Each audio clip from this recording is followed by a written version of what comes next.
Selamat datang di channel Raja Peristiwa. Simak dan tonton peristiwa-peristiwa di belahan dunia yang wajib kamu ketahui. Jangan lupa subscribe, tekan tanda lonceng demi kelangsungan channel ini. Peristiwa tanggal 16 Desember. Presiden Polandia, Gabriel Narutowicz, dibunuh 1922. Gabriel Narutowicz, presiden pertama Polandia setelah memperoleh kembali kemerdekaannya, dibunuh pada tanggal 16 Desember tahun 1922. 5 hari setelah menjabat pada usia 57 tahun. Ia ditembak secara fatal oleh Eligius Niewiadomski, seorang seniman dan kritikus seni, saat mengunjungi sebuah pameran di Galeri Zakieta, Warsawa. Polandia memperoleh kembali kemerdekaannya pada tahun 1918 setelah Perang Dunia I. Segera setelah itu, Gabriel Narutowicz, profesor teknik, menjadi salah satu pemimpin sayap kiri. Setelah konstitusi Polandia bulan Maret tahun 1921 dan pemilihan legislatif Polandia bulan November tahun 1922, Narutowicz terpilih sebagai presiden pertama Polandia dalam pemilihan presiden Polandia. Tanggal 9 Desember tahun 1922. Pemilihannya tidak diterima oleh faksi NDC nasionalis sayap kanan, yang melancarkan sejumlah protes. Pembunuhan Narutowicz yang akan datang akan menjadi puncak dari kampanye propaganda agresif sayap kanan dan antisemit yang memfitnahnya. Dengan latar belakang protes jalanan, dia dipanggil oleh pers yang tidak ramah, seorang ateis, Freemason, dan seorang Yahudi. 5 hari setelah menjabat, saat menghadiri pameran seni di Galeri Seni Nasional Warsawa, Zakieta, Narutowicz dibunuh selama percakapan dengan utusan Inggris. Pembunuhnya adalah seorang pelukis, Eligius Niewiadomski, yang melepaskan 3 tembakan ke arah presiden. Niewiadomski memiliki koneksi dengan Partai Demokrat Nasional sayap kanan. Selama persidangannya, Niewiadomski menyatakan bahwa ia awalnya ingin membunuh Józef Piłsudski, tetapi membunuh sekutunya. Narutowicz adalah langkah dalam perjuangan untuk Polandia dan bangsa. Niewiadomski dijatuhi hukuman mati. Eksekusi kenegaraannya berlangsung di luar benteng Warsawa pada tanggal 31 Januari. Bagian dari kubu sayap kanan menganggap Niewiadomski sebagai pahlawan. Pers nasionalis dan beberapa sejarawan terus menggambarkan Niewiadomski secara positif, menulis tentang pendirian heroik, keyakinan sakral, kewajiban patriotik, dan semacamnya. Dalam beberapa bulan, kuburannya menjadi kuil sayap kanan. Dan lebih dari 300 bayi yang dibaptis di Warsawa diberi nama yang tidak biasa, Eligius.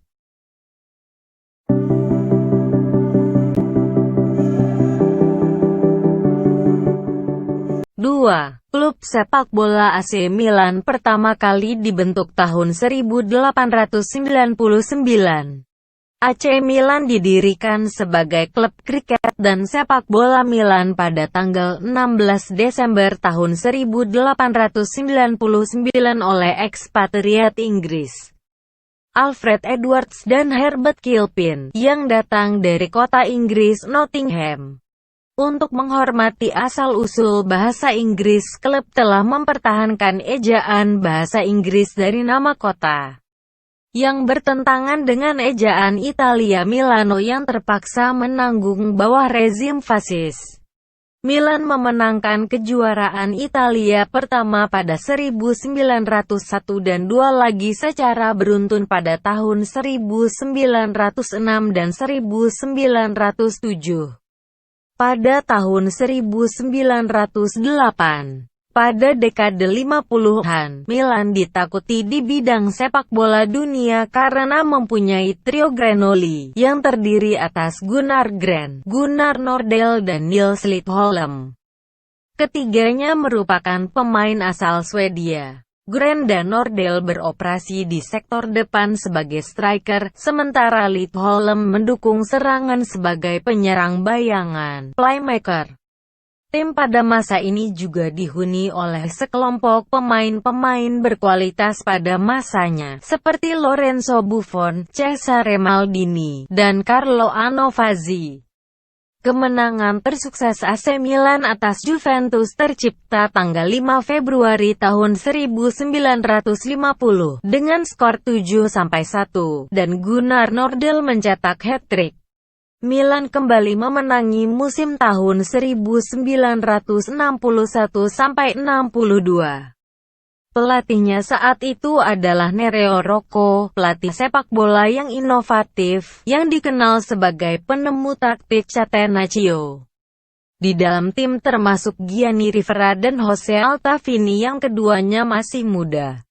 Musim berikutnya, dengan gol Altafini, Milan memenangkan Piala Eropa pertama mereka, kemudian dikenal sebagai Liga Champions UEFA, dengan mengalahkan Benfica 2-1.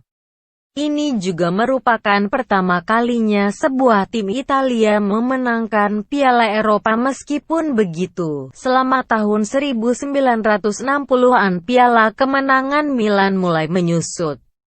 Terutama karena perlawanan berat dari Inter yang dilatih Helenio Herrera. Scudetto berikutnya tiba hanya di tahun 1967-68, berkat gol Pirino Prati, top skor Serie A di musim itu. Piala Winners berhasil direbut ketika mengalahkan Hamburger SV, dan juga berkat 2 gol dari Kurt Hamrin.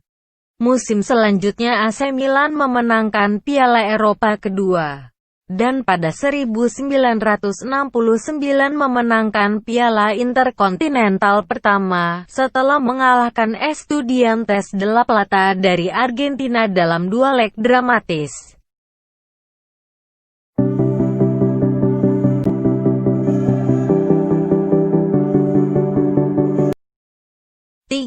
Meninggalnya Suhokgi, aktivis Indonesia. Suhokgi, lahir di Jakarta, tanggal 17 Desember tahun 1942 meninggal di Gunung Semeru.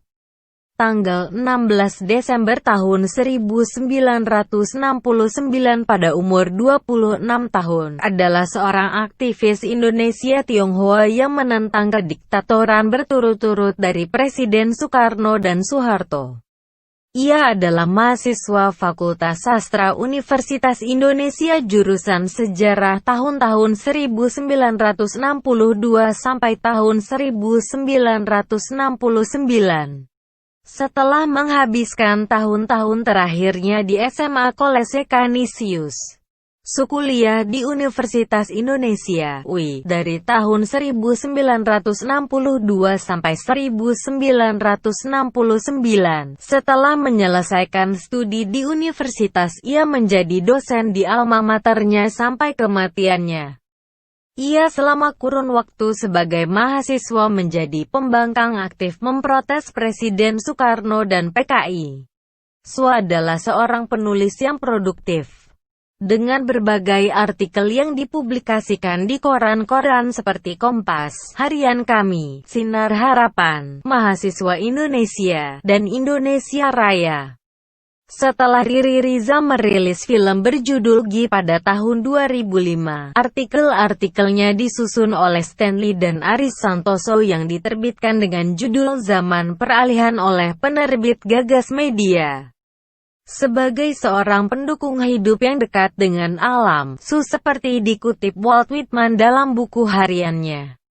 Sekarang aku melihat rahasia pembuatan orang terbaik itu adalah untuk tumbuh di udara terbuka dan untuk makan dan tidur dengan bumi. Pada tahun 1965, Su membantu mendirikan Mapalawi, organisasi lingkungan di kalangan mahasiswa. Dia menikmati kegiatan hiking, dan meninggal karena menghirup gas beracun saat mendaki gunung berapi Semeru sehari sebelum ulang tahun ke-27. Dia meninggal bersama rekannya, Ithan dan Fantari Lubis. Dia dimakamkan di tempat yang sekarang menjadi Museum Taman Prasasti di Jakarta Pusat. Buku hariannya diterbitkan pada tahun 1983. Dengan judul Catatan Seorang Demonstran yang berisi opini dan pengalamannya terhadap aksi demokrasi. Dalam tesis universitasnya juga diterbitkan, dengan judul Di Bawah Lentera Merah. Buku harian Su ini menjadi inspirasi untuk film 2005, berjudul Gi, yang disutradarai oleh Riri Riza dan dibintangi Nichola Saputra sebagai Suhok Gi. Su juga merupakan subjek dari sebuah buku 1997 yang ditulis oleh Dr. John Maxwell yang berjudul Suhok Gi, Diary of a Young Indonesian Intellectual. Buku itu diterjemahkan ke dalam bahasa Indonesia pada tahun 2001, dan berjudul Suhok Gi, Pergulatan Intelektual Muda Melawan Tirani. Gi dikenal sebagai penulis produktif di beberapa media massa. Misalnya Kompas, Harian Kami, Sinar Harapan, Mahasiswa Indonesia, dan Indonesia Raya. Sekitar 35 karya artikelnya, kira-kira sepertiga dari seluruh karyanya, selama rentang waktu 3 tahun Orde Baru, sudah dibukukan dan diterbitkan dengan judul Zaman Peralihan, Bentang, 1995. Juga skripsi sarjana mudanya perihal Sarekat Islam Semarang. Tahun 1999 diterbitkan Yayasan Bentang dengan judul Di Bawah Lentera Merah. Sebelumnya, skripsi S1-nya yang mengulas soal pemberontakan PKI di Madiun juga sudah dibukukan dengan judul Orang-orang di Persimpangan Kiri Jalan.